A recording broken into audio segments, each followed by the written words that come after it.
Toward a Theory of Property Rights by Harold Demsetz. When a transaction is concluded in the marketplace, two bundles of property rights are exchanged. A bundle of rights often attaches to a physical commodity or service, but it is the value of the rights that determines the value of what is exchanged. Questions addressed to the emergence and mix of the components of the bundle of rights are prior to those commonly asked by economists. Economists usually take the bundle of property rights as a datum and ask for an explanation of the forces determining the price and the number of units of a good to which these rights attach. In this paper, I seek to fashion some of the elements of an economic theory of property rights. The paper is organized into three parts. The first part discusses briefly the concept and role of property rights in social systems. The second part offers some guidance for investigating the emergence of property rights. The third part sets forth some principles relevant to the coalescing of property rights into particular bundles and to the determination of the ownership structure that will be associated with these bundles. In the world of Robinson Crusoe, property rights play no role. Property rights are an instrument of society and derive their significance from the fact that they help a man form those expectations which he can reasonably hold in his dealings with others. These expectations find expression in the laws, customs, and mores of a society. An owner of property rights possesses the consent of fellow men to allow him to act in particular ways. An owner expects the community to prevent others from interfering with his actions, provided that these actions are not prohibited in the specifications of his rights. It is important to note that property rights convey the right to benefit or harm oneself or others. Harming a competitor by producing superior products may be permitted, while shooting him may not. A man may be permitted to benefit himself by shooting an intruder, but be prohibited from selling below a price floor. It is clear, then, that property rights specify how persons may be benefited and harmed, and therefore who must pay whom to modify the actions taken by persons. The recognition of this leads easily to the close relationship between property rights and externalities. Externality is an ambiguous concept. For the purposes of this paper, the concept includes external costs, external benefits, and pecuniary as well as non-pecuniary externalities. No harmful or beneficial effect is external to the world. Some person or persons always suffer or enjoy these acts. What converts a harmful or beneficial effect into an externality is that the cost of bringing the effect to bear on the decisions of one or more of the interacting persons is too high to make it worthwhile, and this is what the term shall mean here. Internalizing such effects refers to a process, usually a change in property rights, that enables these effects to bear, in greater degree, on all interacting persons. A primary function of property rights is that of guiding incentives to achieve a greater internalization of externalities.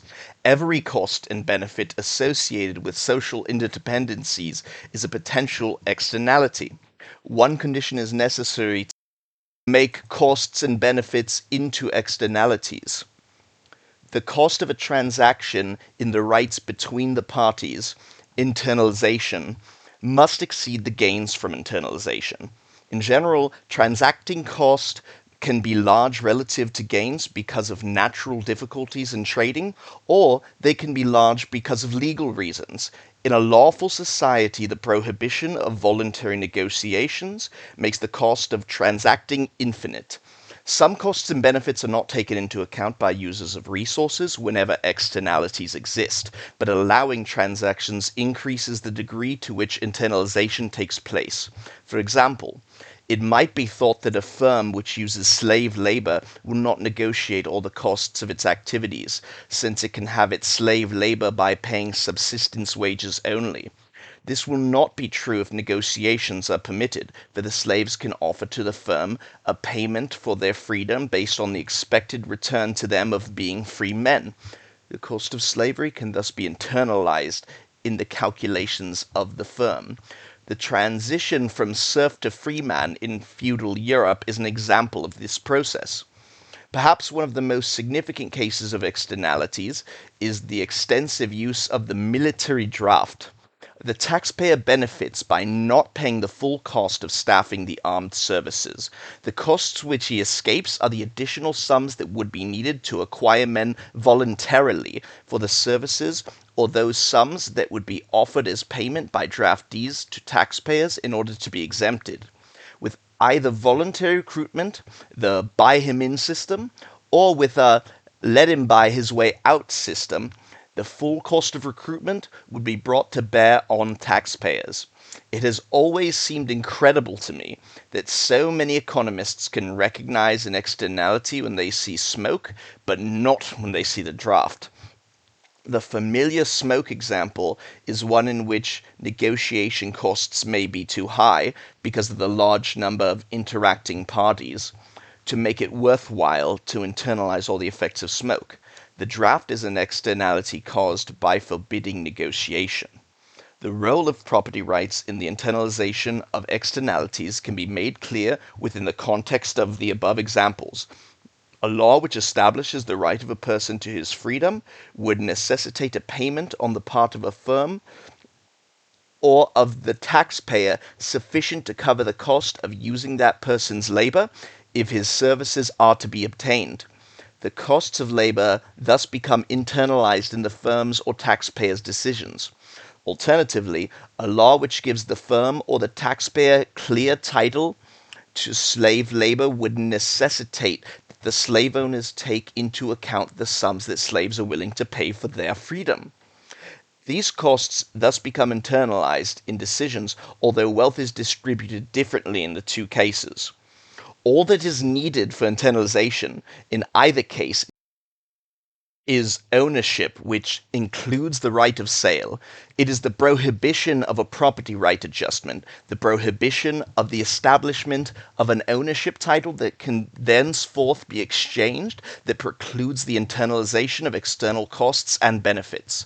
There are two striking implications of this process that are true in a world of zero transaction costs. The output mix that results when the exchange of property rights is allowed is efficient, and the mix is independent of who is assigned ownership, except that different wealth distributions may result in different demands.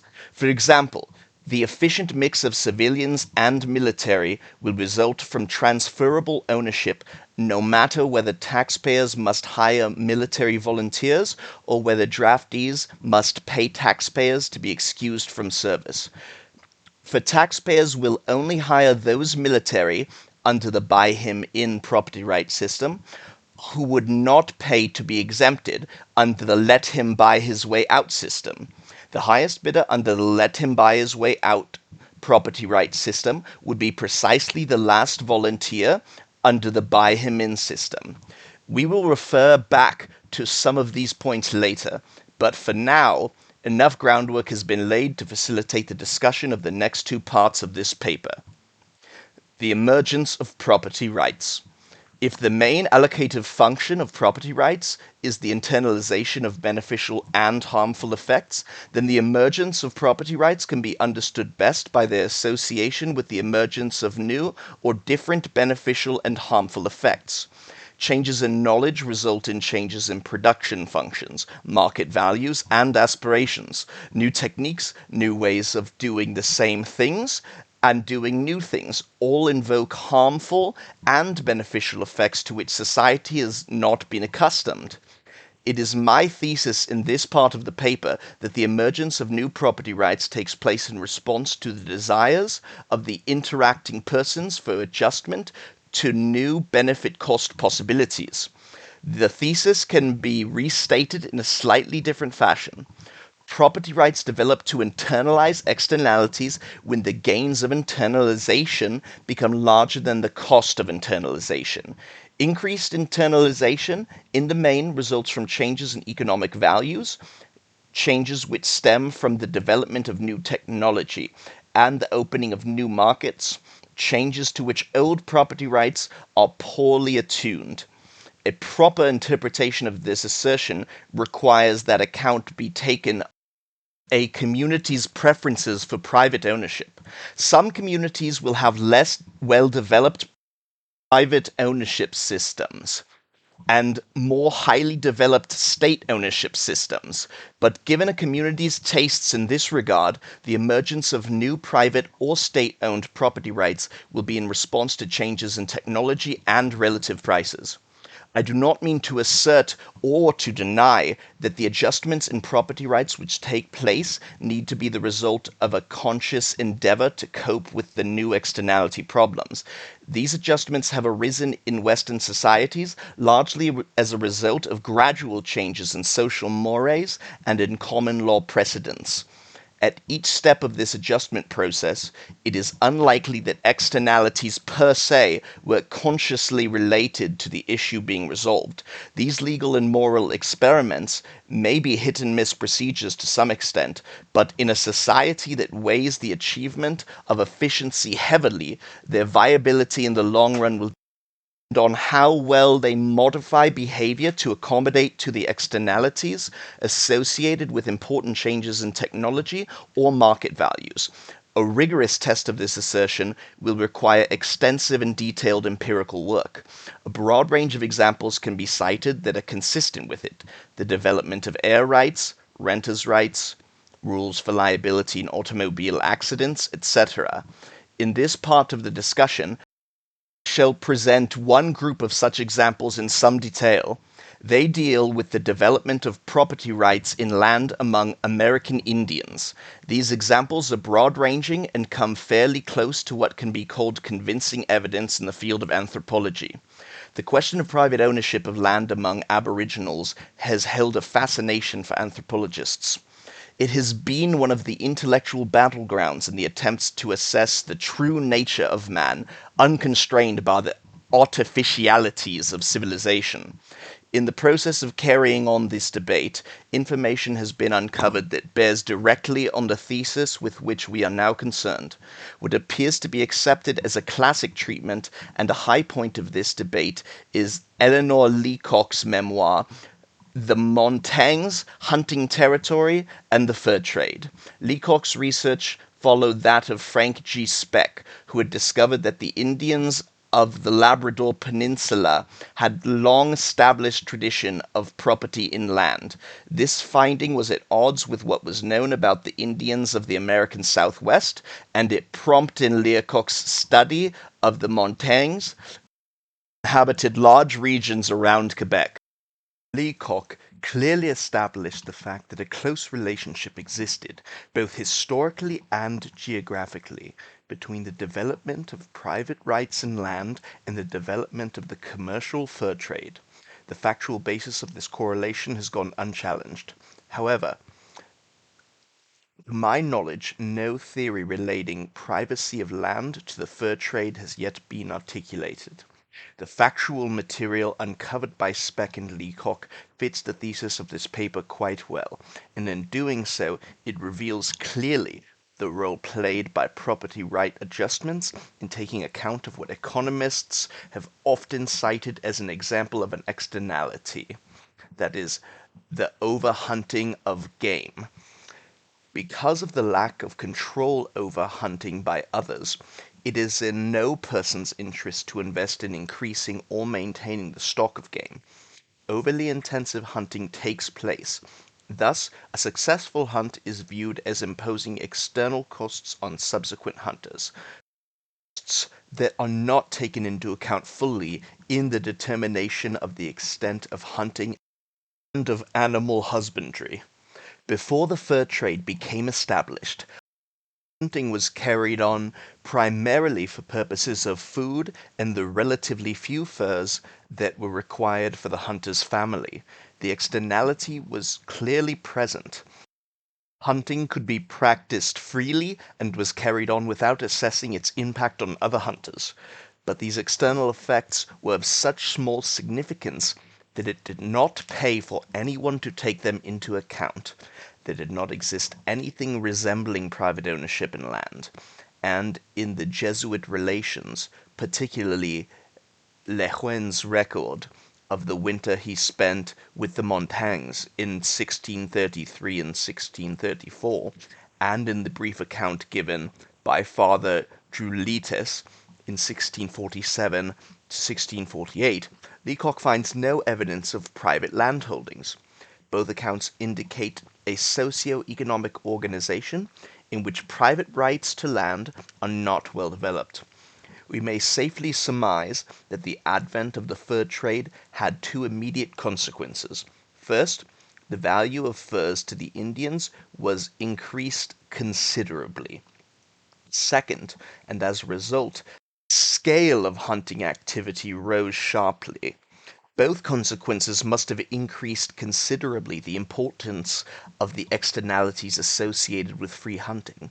The property rights system began to change, and it changed specifically in the direction required to take account of the economic effects made important by the fur trade. The geographical or distributional evidence collected by Leacock indicates an unmistakable correlation between early centers of fur trade and the oldest and most complete development of the private hunting territory. The next step toward the hunting territory was probably a seasonal allotment system. An anonymous account written in 1723 states that the principle of the Indians is to mark off the hunting grounds selected by them by blazing the trees with their crests so that they may never encroach on each other. By the middle of the century, these allotted territories were relatively stabilized. The principle that associates property right changes with the emergence of new and reevaluation of old harmful and beneficial effects suggests in this instance that the fur trade made it economic to encourage the husbanding of fur-bearing animals. Husbanding requires the ability to prevent poaching, and this in turn suggests that socio-economic changes in property in hunting land will take place. The chain of reasoning is consistent with the evidence cited above. Is it inconsistent with the absence of similar rights in property among southwestern Indians? Two factors suggest that the thesis is consistent with the absence of similar rights among the Indians of the southwestern plains. The first of these is that there were no plains animals of commercial importance comparable to the fur-bearing animals of the forest, at least not until cattle arrived with Europeans. The second factor is that animals of the plains are primarily grazing species whose habit is to wander over wide tracts of land. The value of establishing boundaries of private hunting territories is thus reduced by the relatively high cost of preventing the animals from moving to adjacent parcels. Hence, both the value and cost of establishing private hunting lands in the southwest are such that we would expect little development along these lines. The externality was just not worth taking into account. The lands of the Labrador Peninsula shelter forest animals whose habits are considerably different from those of the plains. Forest animals confine their territories to relatively small areas, so that the cost of internalizing the effects of husbanding these animals is considerably reduced. This reduced cost, together with the higher commercial value of fur-bearing animals, made it productive to establish private hunting lands. Frank G. Speck finds that family proprietorship among the Indians of the peninsula included retaliation against trespass. Animal resources were husbanded. Sometimes conservation practices were carried on extensively. Family hunting territories were divided into quarters. Each year, the family hunted in a different quarter in rotation, leaving a tract in the center as a sort of bank, not to be hunted over unless forced to do so by a shortage in the regular tract. To conclude our excursion into the phenomenon of private rights in land among the American Indians, we note one further piece of corroborating evidence. Among the Indians of the Northwest, highly developed private family rights to hunting lands had also emerged.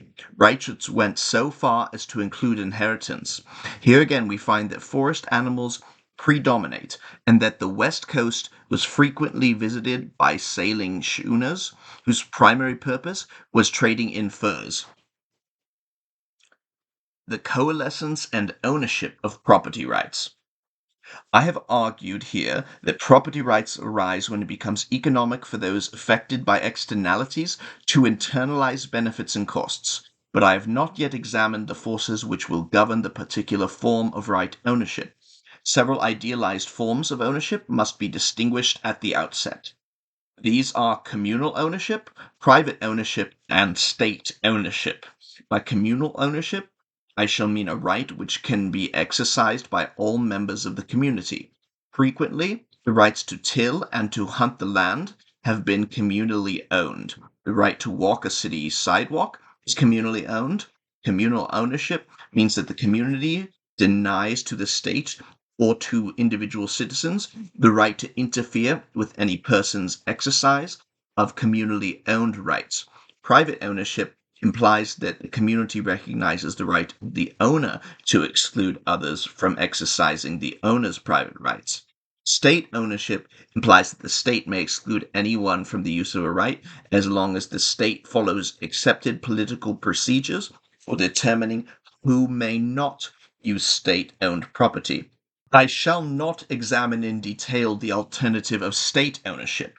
The object of the analysis which follows is to discern some broad principles governing the development of property rights in communities oriented to private property. It will be best to begin by considering a particularly useful example that focuses our attention on the problem of land ownership. Suppose that land is communally owned. Every person has the right to hunt, till, or mine the land. This form of ownership fails to concentrate the cost associated with any person's exercise of his communal right on that person. If a person seeks to maximize the value of his communal rights, he will tend to overhunt and overwork the land because some of the costs of his doing are borne by others. The stock of game and the richness of the soil will be diminished too quickly. It is conceivable that those who own these rights, i.e., every member of the community, can agree to curtail the rate at which they work the lands if negotiating and policing costs are zero. Each can agree to abridge his rights. It is obvious that the costs of reaching such an agreement will not be zero. What is not obvious is just how large these costs may be. Negotiating costs will be large because it is difficult for many persons to reach a mutually satisfactory agreement, especially when each holdout has the right to work the land as fast as he pleases. But even if an agreement among all can be reached, we must yet take account of the costs of policing the agreement, and these may be large also. After such an agreement is reached, no one will privately own the right to work the land. All can work the land, but at an agreed upon shorter work week. Negotiating costs are increased even further because it is not possible under this system to bring the full expected benefits and expected costs of future generations to bear on current users. If a single person owns land, he will attempt to maximize its present value by taking into account alternative future streams of benefits and costs and selecting that one which he believes will maximize the present value of his privately owned land rights. We all know that this means that he will attempt to take into account the supply and demand conditions that he thinks will exist after his death. It is very difficult to see how the existing communal owners can reach an agreement that takes account of these costs. In effect, an owner of a property right to use land acts as a broker whose wealth depends on how well he takes into account the competing claims of the present and the future. But with communal rights, there is no broker, and the claims of the present generation will be given an uneconomically large weight in determining the intensity with which the land is worked. Future generations might desire to pay present generations enough to change the present intensity of land usage, but alas, they have no living agent to place their claims on the market. Under a communal property system, should a living person pay others to reduce the rate at which they work the land, he would not gain anything of value for his efforts. Communal property means that future generations must speak for themselves. No one has yet estimated the costs of carrying on such a conversation. The land ownership example confronts us immediately with a great disadvantage of communal property. The effects of a person's activities on his neighbors and on subsequent generations will not be taken into account fully. Communal property results in great externalities. The full costs of the activities of an owner of a communal property right are not borne directly by him, nor can they be called to his attention easily by the willingness of others to pay him an appropriate sum. Communal property rules out a pay to use the property system, and high negotiation and policing costs make ineffective a pay him not to use the property system. The state, the courts, or the leaders of the community could attempt to internalize the external costs resulting from communal property by allowing private parcels owned by small groups of persons with similar interests. The logical groups in terms of similar interests are, of course, the family and the individual. Continuing with our use of the land ownership example, let us initially distribute private titles to land randomly among existing individuals, and further, let the extent of land included in each title be randomly determined. The resulting private ownership of land will internalize many of the external costs associated with communal ownership. For now, an owner, by virtue of his power to exclude others, can generally count on realizing the rewards associated with husbanding the game and increasing the fertility of his land. This concentration of benefits and costs on owners creates incentives to utilize resources more efficiently. But we have yet to contend with externalities. Under the communal property system, the maximization of the value of communal property rights will take place without regard to many costs, because the owner of a communal right cannot exclude others from enjoying the fruits of his efforts, and because negotiation costs are too high for all to agree jointly on optimal behavior. The development of private rights permits the owner to economize on the use of those resources from which he has the right to exclude others. Much internalization is accomplished in this way. But the owner of private rights to one parcel does not himself own the rights to the parcel of another private sector. Since he cannot exclude others from their private rights to land, he has no direct incentive, in the absence of negotiations, that is, to economize in the use of his land in a way that takes into account the effects he produces on the land rights of others. If he constructs a dam on his land, he has no direct incentive to take into account the lower water levels produced on his neighbor's land. This is exactly the same kind of externality that we encountered with communal property rights, but it is present to a lesser degree. Whereas no one had an incentive to store water on any land under the communal system, private owners now can take into account directly those benefits and costs to their land that accompany water storage, but the effects on the land of others will not be taken into account directly. The partial concentration of benefits and costs that accompany private ownership is only part of the advantage this system offers. The other part, and perhaps the most important, has escaped our notice. The cost of negotiating over the remaining externalities will be reduced greatly. Communal property rights allow anyone to use the land. Under this system, it becomes necessary for all to reach an agreement on land use, but the externalities that accompany private ownership of property do not affect all owners, and generally speaking, it will be necessary for only a few to reach an agreement that takes these effects into account.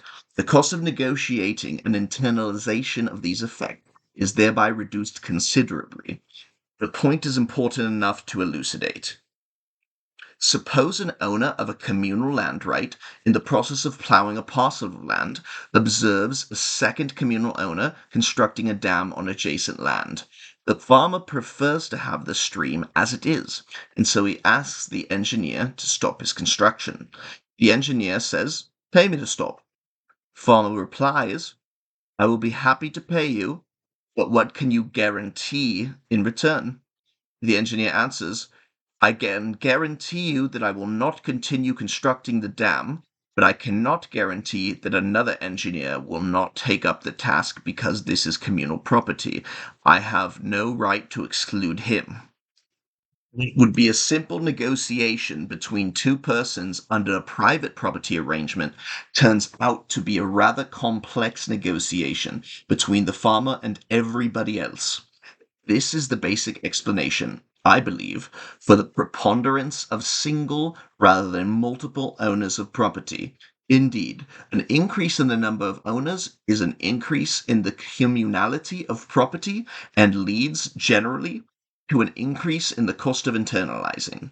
The reduction in negotiating cost that accompanies the private right to exclude others allows most externalities to be internalized at rather low cost. Those that are not associated with activities that generate external effects impinging upon many people. The soot from smoke affects many homeowners, none of whom is willing to pay enough to the factory to get its owner to reduce smoke output. All homeowners together might be willing to pay enough, but the cost of their getting together may be enough to discourage effective market bargaining. The negotiating problem is compounded even further if the smoke comes not from a single smokestack, but from an industrial district. In such cases, it may be too costly to internalize effects through the marketplace. Returning to our land ownership paradigm, we recall that land was distributed in randomly sized parcels to randomly selected owners. These owners now negotiate among themselves to internalize any remaining externalities. Two market options are open to the negotiators. The first is simply to try to reach a contractual agreement among owners that directly deals with the external effects at issue. The second option is for some owners to buy out others, thus changing the parcel size owned. Which option is selected will depend on which is cheaper. We have here a standard economic problem of optimal scale. If there exist constant returns to scale in the ownership of different sized parcels, it will be largely a matter of indifference between outright purchase and contractual agreement if only a single, easy to police, contractual agreement will internalize the externality. But if there are several externalities, so that several such contracts will need to be negotiated, or if the contractual agreements should be difficult to police, then outright purchase will be the preferred course of action. The greater our diseconomies of scale to land ownership, the more will contractual agreement be used by the interacting neighbors to settle these differences. Negotiating and policing costs will be compared to costs that depend on their scale of ownership, and parcels of land will tend to be owned in sizes which minimize the sum of these costs. The interplay of scale economies, negotiating costs, externalities, and the modification of property rights can be seen in the most notable exception to the assertion that ownership tends to be an individual affair, namely the publicly held corporation. I assume that significant economies of scale in the operation of large corporations is a fact, and also that large requirements for equity capital can be satisfied more cheaply by acquiring the capital from many purchasers of equity shares. While economies of scale in operating these enterprises exist, economies of scale in the provision of capital do not. Hence, it becomes desirable for many owners to form a joint stock company. But if all owners participate in each decision that needs to be made by such a company, the scale economies of operating the company will be overcome quickly by high negotiating costs. Hence, a delegation of authority for most decisions takes place, and for the most of these, a small management group becomes the de facto owners. Effective ownership, i.e., effective control of property, is thus legally concentrated in management's hands. This is the first legal modification, and it takes place in recognition of the high negotiating costs that would otherwise obtain. The structure of ownership, however, creates some externality difficulties under the law of partnership. If the corporation should fail, partnership law commits each shareholder to meet the debts of the corporation up to the limits of his financial ability. Thus, managerial de facto ownership can have considerable external effects on shareholders. Should property rights remain unmodified, this externality would make it exceedingly difficult for entrepreneurs to acquire equity capital from wealthy individuals. Although these individuals have recourse to reimbursements from other shareholders, litigation costs will be high. A second legal modification, namely limited liability, has taken place to reduce the effect of this externality. De facto management, ownership, and limited liability combine to minimize the overall cost of operating large enterprises. Shareholders are essentially lenders of equity capital and not owners, although they do participate in such infrequent decisions as those involving mergers. What shareholders really own are their shares and not the corporation. Ownership in the sense of control again becomes a largely individual affair. The shareholders own their shares, and the president of the corporation and possibly a few other top executives control the corporation. To further ease the impact of management decisions on shareholders, that is, to minimize the impact of externalities under this ownership form, a further legal modification of rights is required.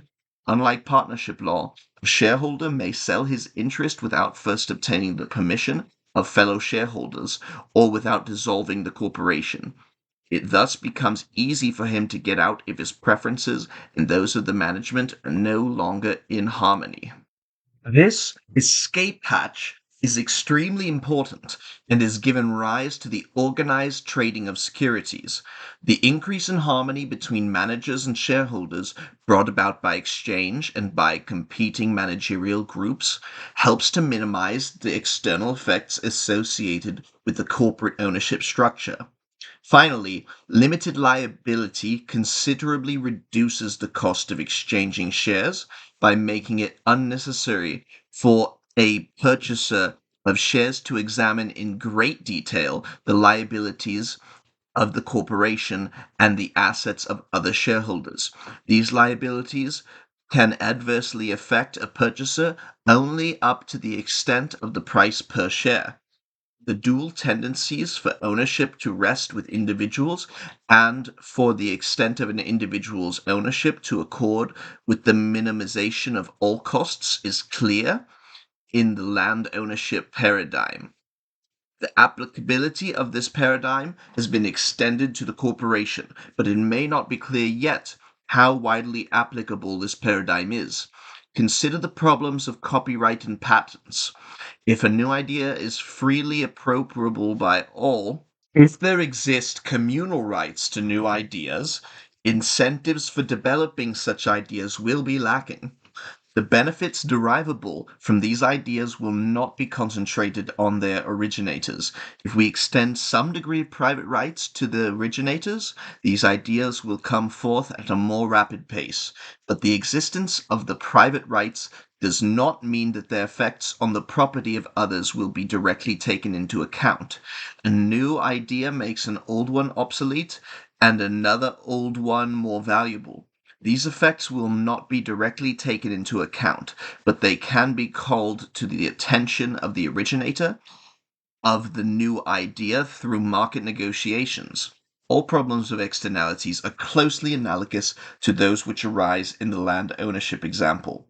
The relevant variables are identical.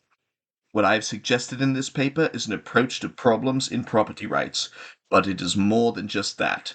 It is also a different way of viewing traditional problems. An elaboration of this approach will, I hope, illuminate a great number of social economic problems. The end.